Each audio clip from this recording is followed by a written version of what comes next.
Tonight at 10, after weeks of tension, the UK and EU pledged to work together on vaccine supplies. In a joint statement, they said they wanted to create a win-win situation and expand vaccine supplies for all. But problems with the EU's vaccination programme have brought more threats of a vaccine blockade, something the UK says would be very damaging. The long-term damage done by blockades can be very considerable. We'll have more on the vaccine debate as EU leaders prepare to meet tomorrow to consider their next move. Also tonight, the Scottish Government offers NHS staff a 4% pay rise, backdated to December. They say it's in recognition of a very difficult year. Those seeking asylum in the UK could face a much tougher process in future under controversial plans unveiled by the Home Secretary. A special report from the US on the growing use of solitary confinement in prison because of the pandemic. Sits back with Gareth Bale, who puts in a beautiful ball. And in tonight's World Cup qualifier, Wales took the lead against Belgium. But would it be enough? And coming up in sport on BBC News, 1 foot in the semi-finals. Chelsea beat Wolfsburg 2-1. Sam Kerr with the first in the opening leg of their Women's Champions League quarter-final.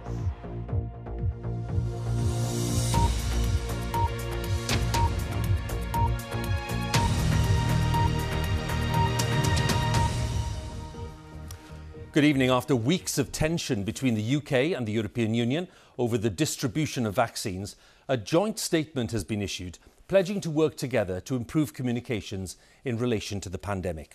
The statement says they want to create a win-win situation and expand vaccine supply for all citizens. It was a notably different tone to the one struck by the EU earlier today, when the Commission proposed tougher controls on the exports of vaccines, based on infection and vaccination rates in the destination countries. Those plans will be presented to EU leaders tomorrow. Let's go live to Brussels for the latest with our Europe editor, Katja Adler. Huw, those talks between the EU and the UK on how to cooperate better over vaccines, they're ongoing. As you say, the joint statement tonight was positive in tone. But some EU leaders at their summit tomorrow, joined by the European Commission, will push for those tougher controls on vaccine exports, which could affect the UK. Now, they say they would never want to use those controls, but they do want to get more vaccines for the EU. A brutal third wave, desperate lockdown protests, a deadly failure so far to get vaccines into arms. EU COVID woes are deepening by the day. Angela Merkel, normally the European symbol of calm and control, suddenly U-turned today on a planned Easter lockdown under mounting political pressure. This whole business has created even more uncertainty. I deeply regret that and ask for forgiveness.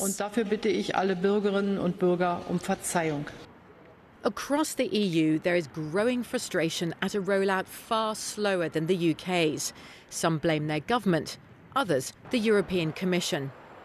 It's now on the defensive, accusing pharmaceutical company AstraZeneca of not delivering vaccines promised and demanding extra controls on vaccine exports to richer countries.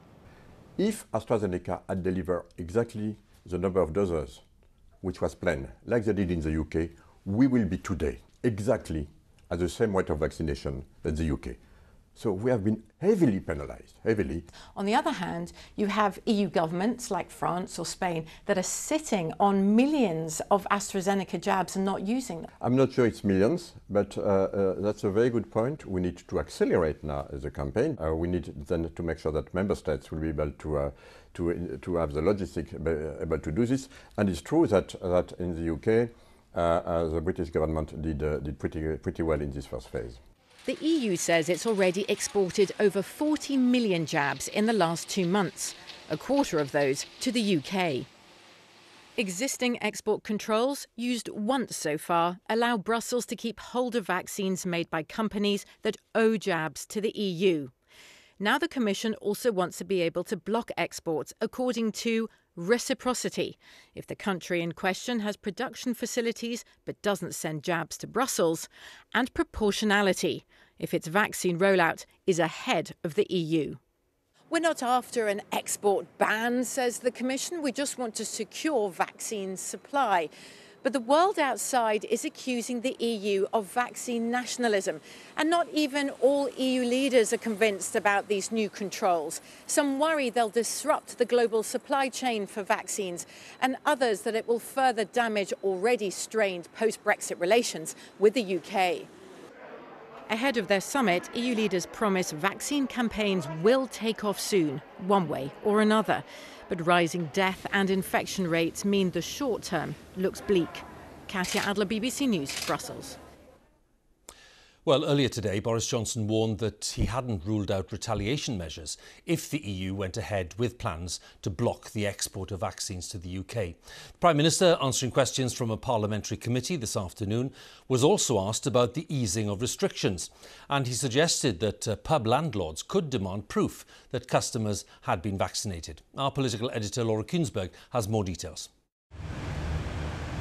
Not exactly your normal commute. Are we being greedy with our vaccines, Prime Minister? The Prime Minister leaving the House, not just for questions from the opposition, but the occasional pummelling from Parliament's senior MPs. There is a promise on both sides of the channel now to work together on the vaccine. But if that goes wrong and exports are blocked, what would he do? If British lives were at risk, do you rule out taking measured and proportionate retaliation to discourage the EU from impeding legally binding contracts for our vaccines? I think that the long-term damage done by blockades can be very considerable. Well, you're not taking anything off the table in terms of a British response to decisions this week. Our priority is to continue the vaccine rollout, to vaccinate the British people. We'll do everything necessary that we can to ensure that happens. With virus cases rising on the continent, MPs wanted to know, why aren't border controls being tightened further and faster now? And that has testing arrangements in place for hauliers going to France. And that has to be balanced. Technology made the exchanges more testy than normal, but the Prime Minister hinted tougher rules might come. Why have you not introduced then additional measures or put France on the red list? In terms of putting France on the red list, which is what you're talking about, and with the consequences that would have for UK supplies and for cross-channel movements, but it is something that we will have to look at. We will have to look at tougher measures. Then what may rile his backbenchers? The Prime Minister seemed to approve of the idea that vaccines could in some circumstances become a compulsory part of life. It doesn't seem to me to be irresponsible at all far from it. It's wholly responsible for care home companies to think of requiring vaccination. What about a certificate for going to the pub? It may be up to individual publicans. It may be up to the landlord. But grappling with the pandemic is still a huge job for the government. Even a year on, still big decisions to take. Laura Kuensberg, BBC News, Westminster. That brings us to the latest official figures. Let's look at them tonight. There were 5,605 new infections recorded in the latest 24-hour period, which means that on average, 5,476 new cases were reported per day in the last week. The latest figures show 5,407 people were in hospital across the UK. 98 deaths were reported in the latest 24-hour period, people who died within 28 days of a positive COVID test. On average in the past week, 79 deaths were announced every day in that context, and the total number who've died is now 126,382. Let's move on and have a look at the vaccination figures. More than 325,000 people have had their first dose of a COVID vaccine in the latest 24-hour period, and that brings the total to more than 28.5 million people, and over 2.5 million people have now had both doses of the vaccine. Now, the Scottish Government has offered a pay rise of 4% to NHS staff, backdated to December, to reflect what ministers said was in recognition of an exceptional year of significant pressure for staff. The offer was made after discussions with NHS trade unions and NHS employers. And if accepted by staff, the deal would be the most generous NHS pay rise anywhere in the UK. Our Scotland editor, Sarah Smith, is in Edinburgh. Sarah, talk us through the reasoning and the rationale presented behind this offer. Well, it's come just in the last few minutes, and the Scottish Government say that is because the negotiations were going on all day, but it was also vital for them to get this concluded today, because at midnight tonight we enter the official election period in Scotland, and during that time the government is not allowed to make announcements like this. And you can probably guess how keen the government were to get this pay offer made public before the election campaign begins. So let's look at some of the details. It's an offer of a 4% rise for all NHS staff apart from doctors. It would apply to over 150,000 workers in Scotland, and it would mean that the pay of an average frontline nurse would rise by about £1,200 a year. And as you said, normally these pay deals start on the 1st of April, but this one has been backdated to the 1st of December, so that will put even more money in staff's pay packets. It's on top as well of a £500 thank you bonus that has already been paid to all health and social care staff in Scotland. And 4% is by some measure the most generous pay deal for the NHS staff that is on offer anywhere in the UK. And of course, it is bound to be compared to the 1% that's on offer in England. Sarah, many thanks again for the latest there at Holyrood. Sarah Smith, our Scotland editor. Now, the Home Secretary has set out what she describes as the most comprehensive, fair but firm proposals to reform the way that people apply for asylum in the UK. Priti Patel said that for the first time, people seeking protection as refugees would have their claim assessed based on how they'd arrived in the UK. She said that those who arrived here illegally, such as paying people smugglers to cross the English Channel, would find it much harder to claim asylum and to stay in the UK. But those who arrived here using what she called legal settlement routes, such as being transferred formally from a refugee camp, would find it easier to get permission to stay. But those allowed to stay would then have limited access to welfare benefits. But the proposals have been called inhumane by campaigners who say it's wrong to focus on how someone arrived in the UK rather than trying to understand why they'd left their home country in the first place. Our Home Affairs correspondent, June Kelly, has been looking at the plans. Dover today. The latest arrivals heading to shore after being picked up in their flimsy inflatable. Like so many, they've paid thousands to the people smugglers. Over the past year, patrol boats have found families with day-old babies and a pensioner of 97. During the last 12 months, 8,500 people crossed the Channel in this way. The majority of them claimed asylum, and this is what the Home Secretary wants to stop. Wait, I will bring a knife for you. Jihad and Gina arrived in Britain from Syria under an official resettlement scheme. The Home Office put us in touch with them. They've made their home in Preston with their 2 young sons.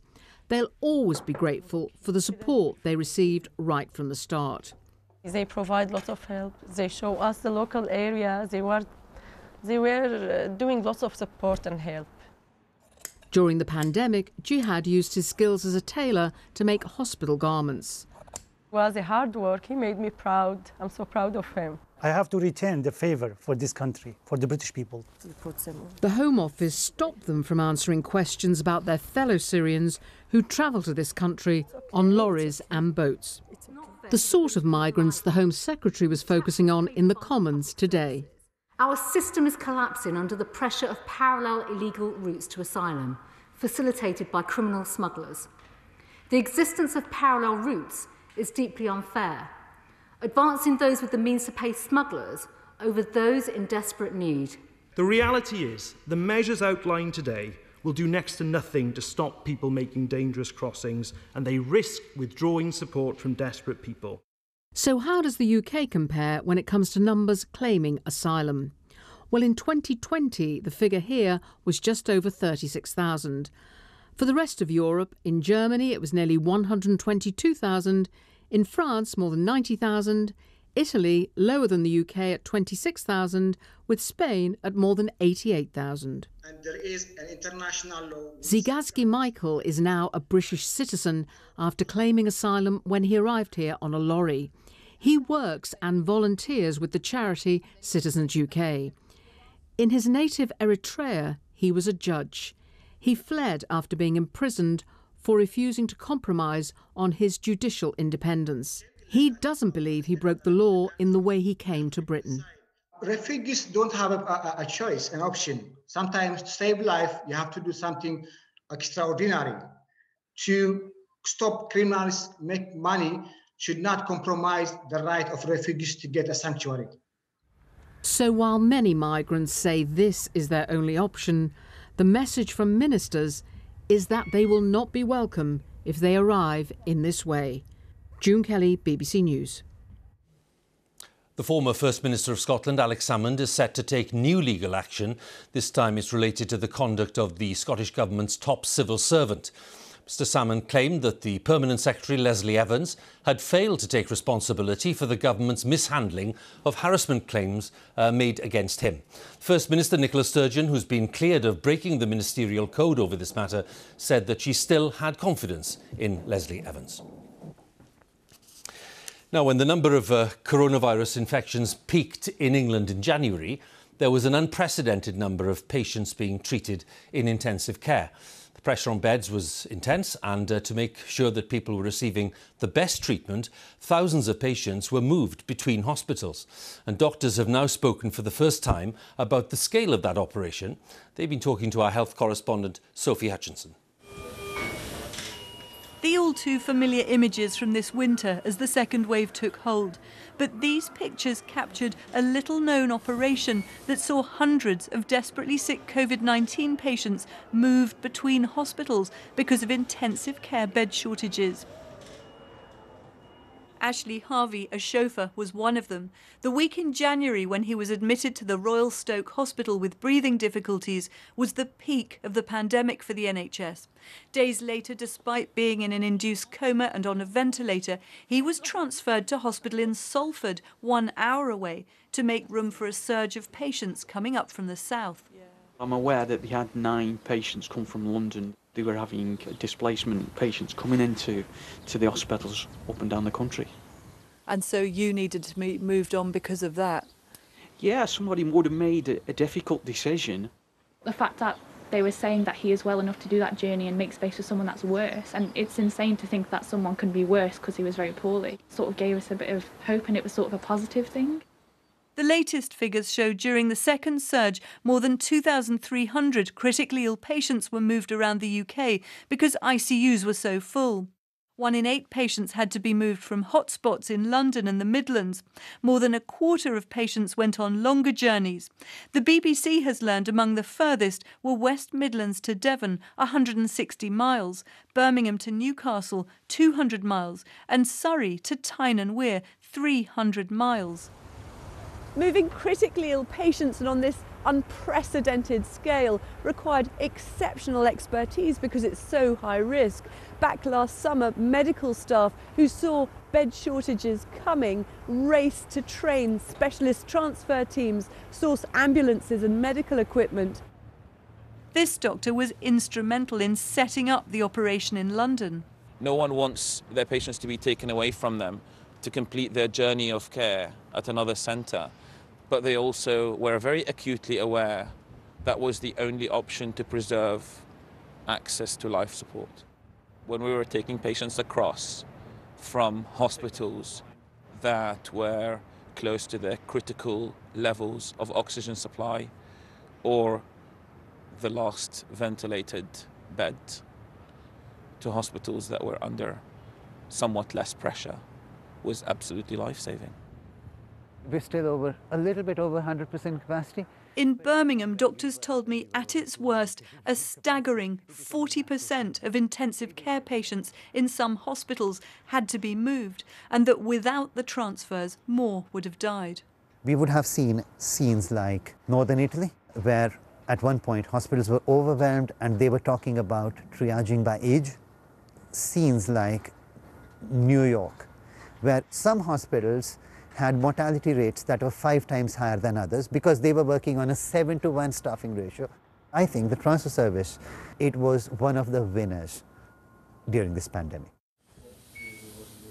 This has been the most gruelling winter staff and patients have known, and the scale of patient transfers is a measure of just how close the NHS came to being overwhelmed. Sophie Hutchinson, BBC News. Now, prison populations across the world have been severely affected by the pandemic. The cramped and crowded conditions make it hard to stop the spread of coronavirus. And in the US, authorities have turned to solitary confinement as a way of limiting transmission. There are an estimated 60,000 inmates in solitary confinement in America, although that number is now believed to be much higher, and many of them have been held in solitary for years. Yet the United Nations considers more than 15 days in solitary confinement to be a form of torture because of the psychological damage that it can cause. And for some inmates, the impact is indeed devastating. This special report by our correspondent Hilary Anderson does contain some distressing details. We've all now experienced lockdown in our homes. But try to imagine being confined to a room the size of your bathroom for 22 hours a day. That's solitary confinement. In New York, I met Candy Haley. Candy was held on remand at Rikers Island Jail here for a crime she didn't commit, then accused of breaking prison rules. She was put in isolation. If hell had a description or a definition, it would be solitary confinement. The cell was like an elevator that you're stuck in for 24 hours. With no indication of how long she would be there, Candy could only see one way out. I wanted to kill myself. I swallowed pills. I cut my arms. A pencil, a pen, whatever I could find to cut my arms up. How long can a human endure isolation? For Candy, it was 3 years. For Albert Woodfox, it was 45. He spent most of his life in a cell alone, trying not to lose his mind. The very first time I experienced a claustrophobic attack, I was sleeping and I woke up and the bunk above me was right there, about a couple of inches from my face. That was your perception? Yeah, and I couldn't move. It feels like the atmosphere itself is closing in on you, You get this feeling where you're being smothered almost, Woodfox, accused of killing a prison guard, has long maintained his innocence. He was released in 2016. The length of his incarceration shocked many around the world. He's become a leading figure in the fight against solitary. For years, this man, Burl Cain, was his jailer. Cain didn't want to comment on specific inmates. He's had years of experience with maximum security prisoners and believes solitary is essential to prison safety. The United Nations has defined more than 15 days in solitary as torture. What do you say about that? I'm not torturing them because I'm going to feed them good and we're going to try every day to get them to come out of there and live peacefully with the others. But until he says that, until he wants to act right, I have no choice but to protect the others, leave him over here. Some American states are trying to reduce the use of solitary confinement. But in others, like here in Louisiana, solitary is still widely used, sometimes even for children. That's him. I met Ronnie Peterson. This, Solon, his adopted 13-year-old son. Had lots of friends. He made friends really easy and just wanted to have a good time with everyone. 2 years ago, Solon, who had ADHD, set fire to a bin at school. He was taken to juvenile detention. Like many young offenders, he was put in solitary for misbehavior.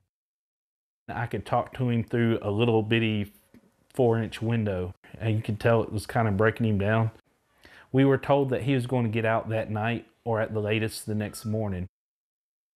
But he didn't. This is footage of Solon's cell block on his 5th night in solitary. A guard sees that Solon has hanged himself. I got a phone call at 2 o'clock in the morning saying that he was dead. Solon's parents gave permission for use of this footage to highlight the horrific consequences of putting their 13-year-old in solitary. You don't really feel a whole lot in the moment. You kind of go numb and you're in shock. I mean, he's a normal teenage boy, and he was happy most of the time.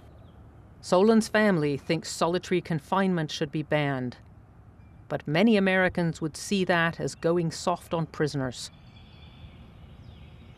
So, more than 60,000 inmates remain in solitary today, alone with their minds. Hilary Anderson, BBC News. You can see an extended version of Hilary's special report, and it's available for you on the BBC iPlayer. Let's take a look at some of today's other news. The retailer John Lewis has said it will not reopen another 8 stores after the lockdown. The group recently reported big losses and says certain locations can't sustain a large store. The move puts nearly 1,500 jobs at risk. Prince Charles and the Duchess of Cornwall have arrived in Athens to help mark Greece's bicentenary Independence Day celebrations. The Prince spoke of the strong and vital ties between the UK and Greece, and he paid tribute to the country where his father, Prince Philip, was born nearly a century ago. All government buildings in England, Wales and Scotland will fly the Union flag every day, following new guidance from the Culture Department. Currently, flags are only required to be flown on certain days, such as the Queen's birthday. Government buildings in Northern Ireland are covered by separate rules. A serious breakdown in governance and multiple apparent failures at Liverpool City Council have led to the appointment of commissioners to run parts of the authority for at least the next 3 years. The decision was announced by the local government secretary Robert Jenrick, who said that the intervention was essential after inspectors reported a worrying picture of mismanagement at the authority. Our correspondent Judith Moritz sent this report. The famous liverbirds have long watched over Liverpool. Now the city will also be overseen by the government, which will monitor parts of the council. The local government secretary, Robert Jenrick, said a damning inspector's report had found multiple failures. It paints a deeply concerning picture of mismanagement, the breakdown of scrutiny and accountability, a dysfunctional culture putting the spending of public funds at risk and undermining the city's economic development. The report lists dubious contracts, documents discarded in skips or even destroyed, and an environment of intimidation, with some whistleblowers said to be too frightened to be publicly identified.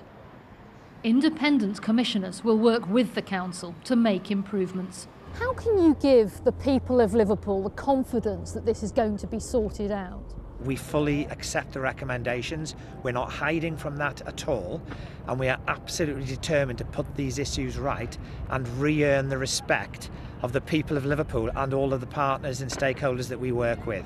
Merseyside Police are also investigating building and development contracts.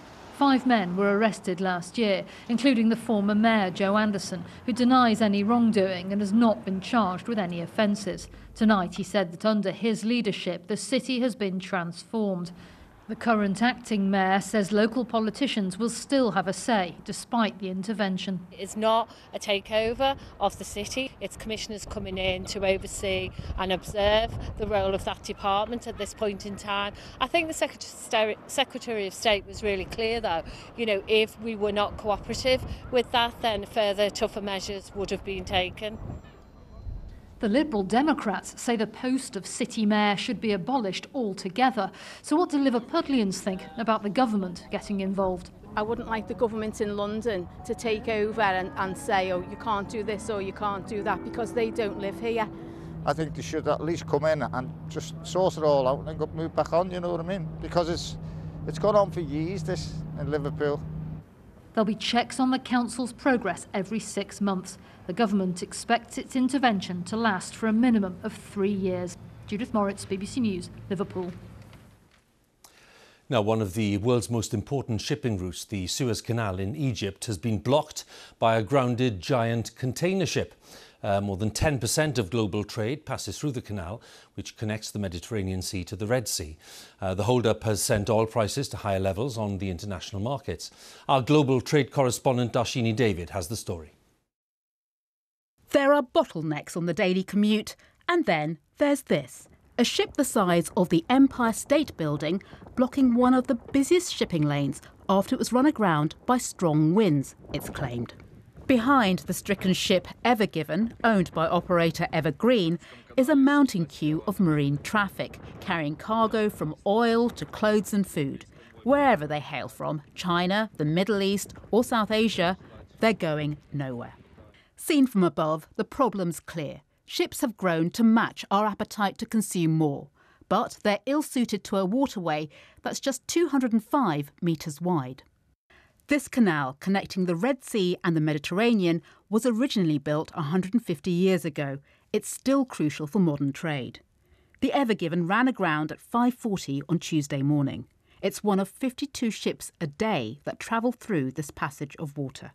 They carry 12% of global trade, worth over £2 billion per day.